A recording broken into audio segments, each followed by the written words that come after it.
Hi there! Alam mo ba na maraming hindi natatanggap sa trabaho hindi dahil sa kulang sila sa skills, kundi dahil sa mali o kaya naman ay pangit ang pagkakagawa nila ng kanilang resume. Kung mag-a-apply ka sa gobyerno, sa mga private companies, or even abroad, mahalaga na meron tayong malinis, professional, and updated na resume. Kaya sa video na to, i-share ko sa iyo ang step-by-step guide sa paggawa ng resume or curriculum vitae this year. At kung tinatamad ka namang gumawa ng resume mo, nako, pwede kitang tulungan dyan. I-share ko yung information or detailed information sa video na to. So make sure to watch it until the end. And so yes, let's begin right after the intro.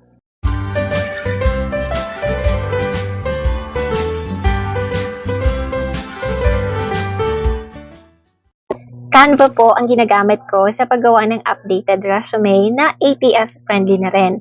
Kung hindi ka pa familiar, ang ATS ay ang tinatawag na Applicant Tracking System.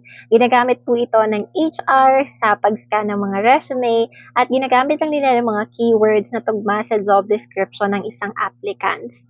So, since nandito na tayo sa Canva, all we have to do is to type ATS friendly updated resume template. And then, kapag clinic mo yung search bar, marami nang lalabas na options kagaya ng nakikita mo sa screen. Meron pong paid version and meron ding free version. So, kung gusto mo ng paid version, pwede kang mag-subscribe sa free trial nila for 30 days. Make sure lang na i-cancel mo before yung 30 days para hindi ka ma-charge. Pero yung mga free templates nila ay just as fine and just as good as the paid one. Right, so napili ko itong number 1. All we have to do is to click that image. Tapos, pindutin natin itong customize this template. Ayan, ito na yung itsura ng ating customizable na ATS-friendly na resume. As you can see, kompletos ricados na po iyan siya. Kailangan lang natin palitan ng mga details natin. Ganyan lang kadali using Canva. Siyempre, umpisahan natin dito sa ating picture. Kung papagawa ka sa akin ng resume tapos wala ka pang professional photo, send ka lang sa akin ng picture mo na nakaharap ka, tapos ako na bahala. Click lang natin tong trash icon, tapos delete image lang. Tapos as you can see, pwede tayo mag-click dito sa uploads kung wala pa tayong existing file. Pero meron ako existing file na nakalagay dyan na inedit ko na po. So, hindi na tayo mag-upload. Pero kung kailangan mo mag-upload, click mo lang yung upload files. Tapos, pwede rin mag-record ng sarili mong picture kung gusto mo na real-time kunin yung picture. So, idadrag lang po natin yung picture natin na yan na ina-edit na natin. Papunta po dito sa ating frame. Ayan, parang drag and drop lang talaga siya. Tapos, ayan na, nandun na yung ating professional photo. So, yan, after ng picture, pwede nating palitan yung name. Siyempre, lagyan natin, for example, na Yumi C. Pero kung may middle name ka, lagay mo na lang yung middle initial mo. Tapos, siyempre, lagay mo sa baba yung position na a-applyan mo. In her case, sales representative, yung sample natin dito.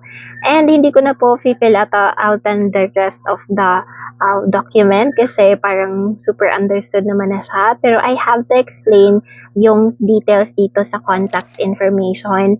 So, pwede natin palitan to or dagdagan ng contact details or pwede rin contact information for the sake of completeness of details. So, pwede natin ilagay yung ating phone number. Ayan, naglalagay lang ko dyan ng sample ng cellphone number. Sa email address naman, please, lagay niyang email address. Tapos dito naman, ang nakalagay dyan ay website. Pero kung wala kang website, lagay mo na lang dyan ang iyong home address. Dito naman sa education, you can say educational attainment or education na lang.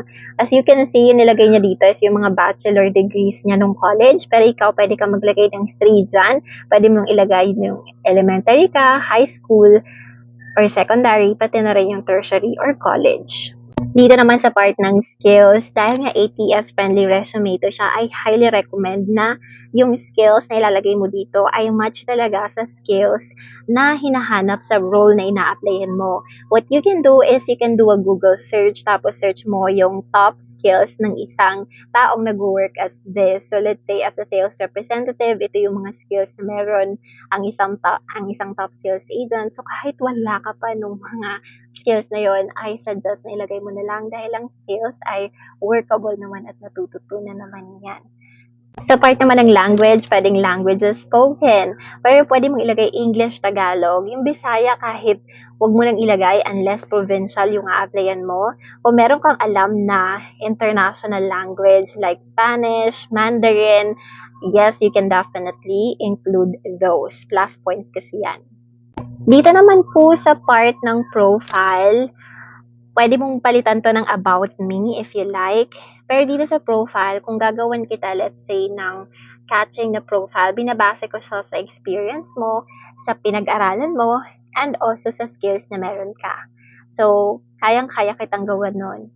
Usually sa profile, dapat engaging siya, and at the same time, informative, and dapat truthful. Dapat ikaw talaga yung profile, or ikaw talaga yung nakalagay dun sa profile na yon, or ikaw yung tinutukoy.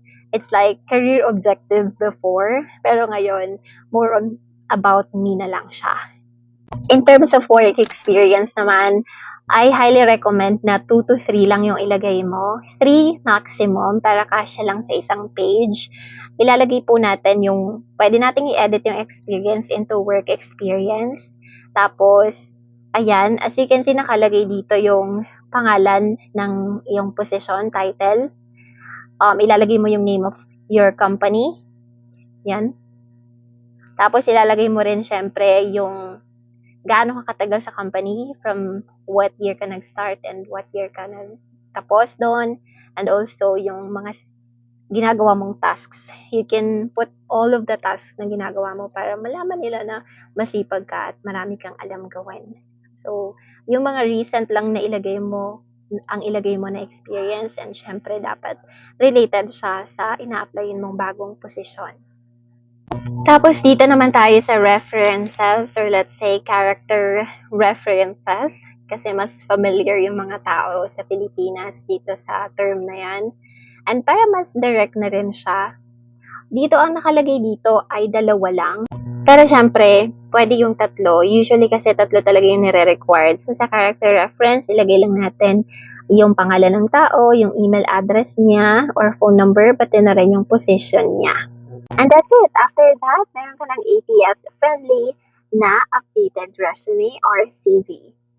Tapos after nyan, i-click lang po natin itong share.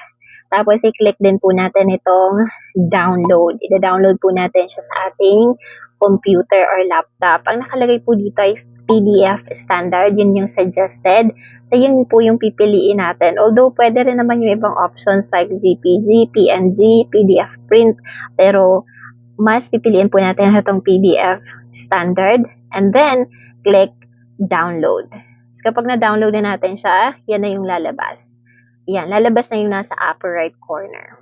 Ayan, kapag pinindot po natin yan, ito na yung lalabas.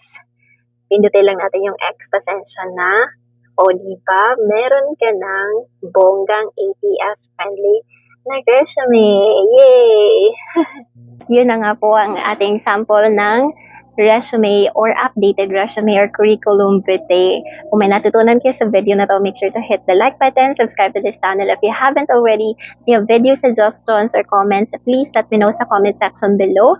And as I've mentioned earlier, kung tinatamad kang gumawa ng sarili mong resume or wala kang laptop, wala kang means sa wifi, or tinatamad ka lang talagang gumawa in general, pwede po kitang tulungan. Just send me a message sa aking Facebook page na Naomi C, o kaya naman sa personal Facebook account ko na Noemi Dihucas Cantoria. To let you know, meron po itong small professional fee, pero I'm pretty sure na super duper affordable po and worth it naman sa investment, dahil I guarantee you, sobrang taas ng chance na pumasa ka sa iyong job application kapag ako mismo yung gagawa ng resume mo. So yeah, I'll talk to you soon. Best of luck sa job application mo.